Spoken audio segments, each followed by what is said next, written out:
मैथिली मेधा cassette के लाल button दबा के सब्सक्राइब करूँ आ घंटी के निशानक बटन के जरूर दबाएं। संभवी झा का फरमाइश था कि एक पटना शहरिया में, तो खैर पटना तो अभी हम हाँ दिल्ली में ही, आप टेंशन मत लीजिए।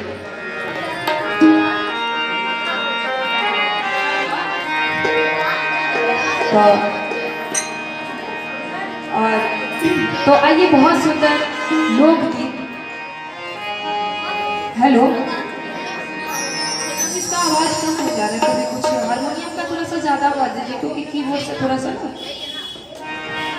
हारमोनियम का आवाज बढ़ा दीजिए भैया, ताकि मुझे पता चले।